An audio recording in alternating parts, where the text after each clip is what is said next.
ইনি তো তিনি তো দয়ার নবী, মায়ার নবী, ইনি তো আব্দুল্লাহর লাল, ইনি তো মরুর দুলাল, ইনি তো আমিনার লাল, ইনি তো জনাবে মুহাম্মদুর রাসূলুল্লাহ সাল্লাল্লাহু আলাইহি ওয়াসাল্লাম। বিশ্ব নবীর কাছে উঠে ছুটতে ছুটতে এসে বলেন, ইয়া রাসূলুল্লাহ, নবী গো, ইয়া রাসূলুল্লাহ, আপনি আমাকে ক্ষমা করে দিন, মাফ করে দিন। আল্লাহ নবীকে বললেন, ইয়া রাসূলুল্লাহ, আমি বড় অন্যায় করে ফেলেছি, বড় ভুল করে ফেলেছি।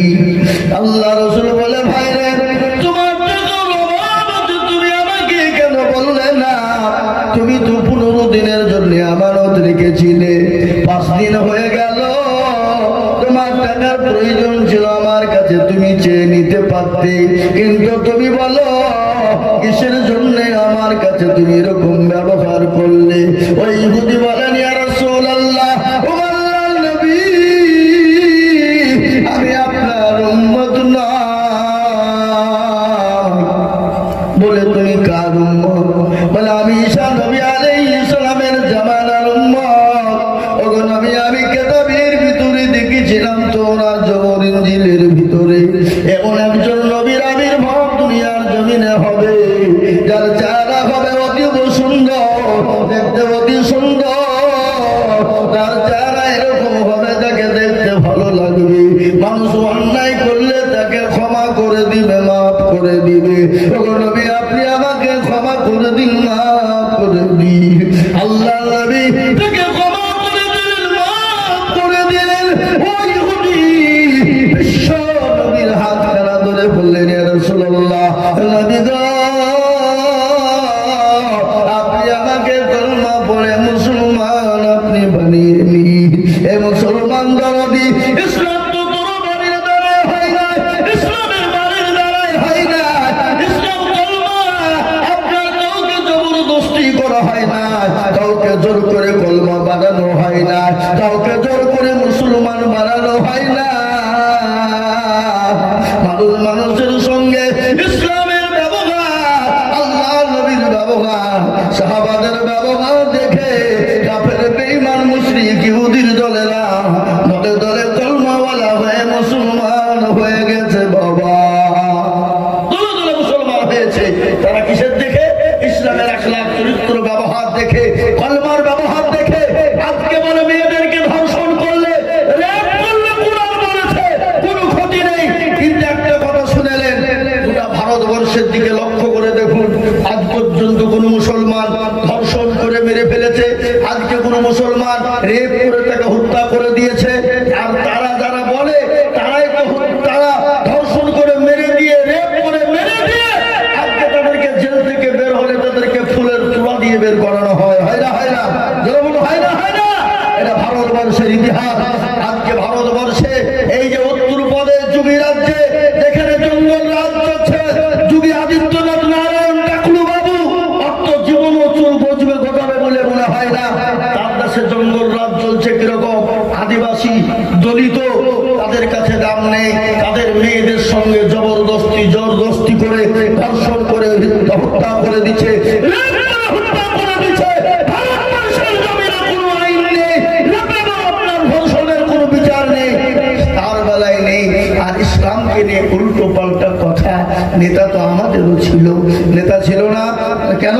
নেতারা তো মুসলমান, নেতারা তো অন্যায় করেনি, তারা তো কোনোদিন ধর্ষণ করেনি, তারা তো কোনোদিন ব্যভিচার করেনি, তারা তো মানুষের অন্যায় করে জমি জায়গা লুট করেনি, তারা তো মসজিদ মাদ্রাসা ভেঙে দেয়নি, তারা তো মন্দির গির্জাকে ভাঙেনি, তারা তো গুরুদুয়ারকে ভাঙেনি। কেন? এরা হলো ইসলামের আদর্শে আদর্শিত, এরা হলো নবীর আদর্শে আদর্শিত। আর নবীর আদর্শে আদর্শিত যারা হয়, তারা কোনোদিন চুরি করতে পারে? তারা কোনোদিন মানুষকে হত্যা করতে পারে? তারা কোনোদিন ব্যভিচার রেপ করতে পারে? তারা কোনোদিন কোনো ধর্মকে আঘাত করতে পারে? তারা কোনোদিন কোনো ধর্মের গির্জা মন্দিরকে ভেঙে দিতে পারে? কখনোই পারে না। আজকে শুনে নাও, তুমি ইসলামকে নিয়ে কুরুচিকর মন্তব্য করেছো, আল্লাহ মানুষকে ছাড় দেয় কিন্তু ছেড়ে দেয় না। বলবর সিং মুজফরপুরে মাদ্রাসা এসেছিল, বাবরি মসজিদকে সর্বপ্রথম ওই কুড়াল দিয়ে কুপিয়েছিল।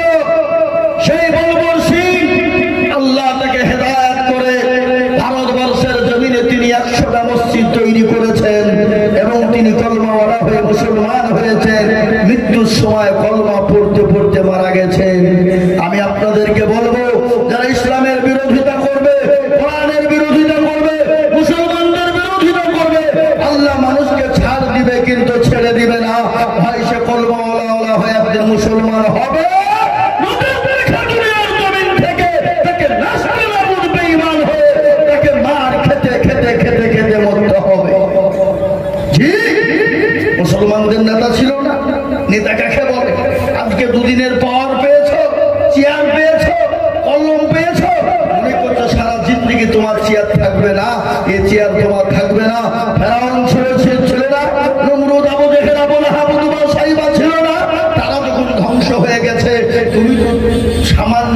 চুলের যোগ্য নয়। তুমি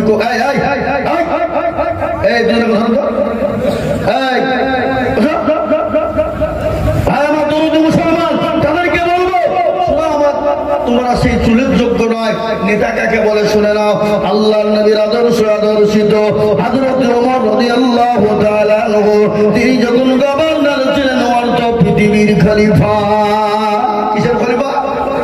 অর্থ পৃথিবীর খলিফা। তিনি বলেন আমিরুল মুমিনিন, খলিফাতুল মুসলিমিন। নেতা কারে বলে শুনেলেন? খালি মুসলমানদের জন্যই তিনি ছুটেননি। ইহুদি নাসারা খ্রিস্টান জৈন বৌদ্ধ ডোম দখল মুচি বেতর বাতি কল ভিল মুচি মুন্ডা সকলের জন্য তিনি ছুটে যেতেন। একদিন গভীর রজনী হযরত ওমর রাস্তা দিয়ে বেরিয়ে যায়। যেতে নিয়ে কোনো সিকিউরিটি নাই, কোনো বডিগার্ড নাই, কোনো সিকিউরিটি নাই, কোন রকম কোনো বডিগার্ড নাই। নেতা কারে বলে?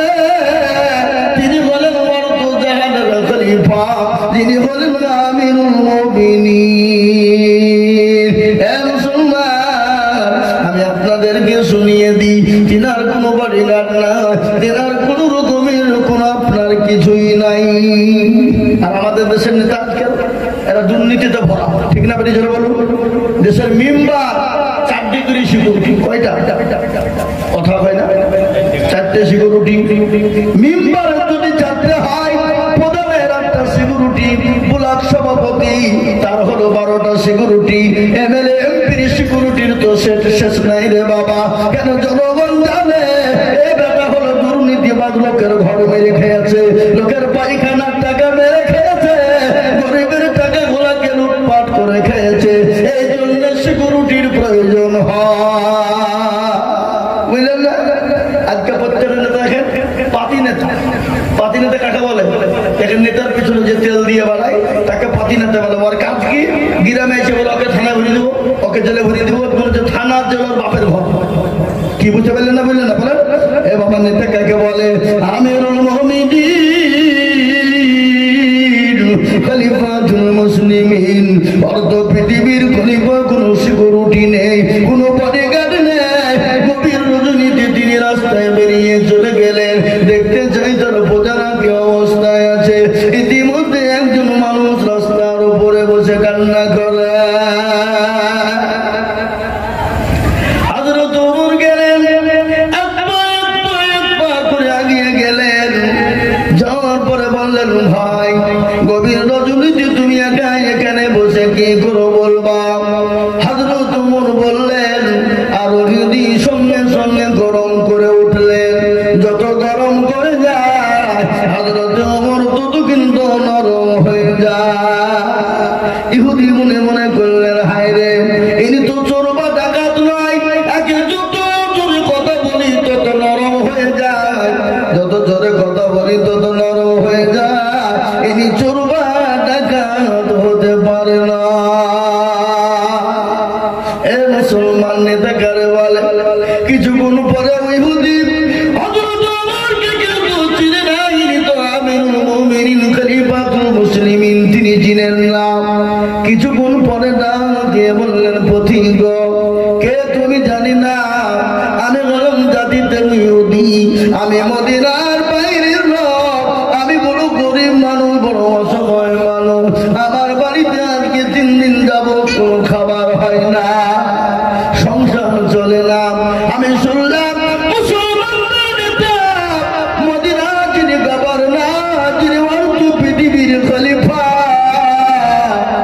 যিনি অর্থ জাহানের মালিক, ওমর নাকি বড় দয়ার মানুষ, বড় মায়ার মানুষ। আমি তার কাছে যাচ্ছিলাম। আমার সঙ্গে ছিল আমার গর্ধাঙ্গিনী, আমার সহধর্মিনী, আমার বিবি। তার পেটে ছিল বাচ্চা। হঠাৎ করে প্রসব বেদনা উঠে যায়। আমি আমার বিবিকে ওই তম্বুর ভিতরে বসিয়ে রেখেছি। অগপথি,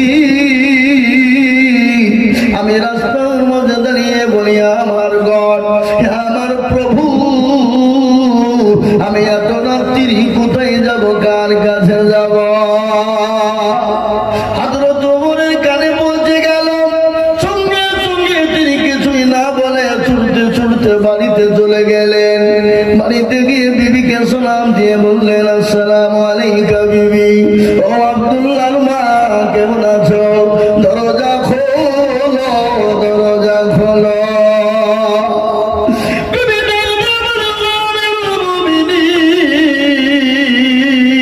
খলিফাতুল মুসলিমিন, দরজা খোলা, আপনি চলে আসো। সঙ্গে সঙ্গে বিবিকে ডাক দিয়ে বলে, বিবি রে, তুমি কি জান্নাত নিতে চাও? বলে হ্যাঁ। তুমি কি জান্নাত খরিদ করতে চাও? বলে হ্যাঁ। তাহলে এখনই তোমাকে দায়ের কাজ করিতে হবে। তাই বুঝেন না? তাই বুঝেন না?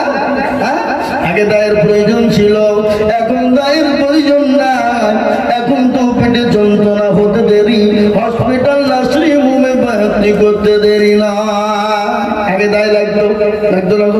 কিন্তু বাবা, মনে কোনো ঘৃণা নাই, মনে কোনো অহংকার নাই, কোনো তাকাব্বুর নাই।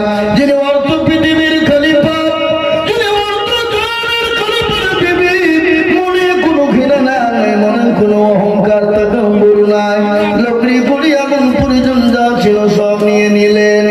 এ মুসলমান, হযরত ওমর তিনি আসলামকে ডেকে বলে, আসলাম রে, দরজা খুলো, দরজা খোলো। আসলাম দরজাখানা খুলে দিলেন।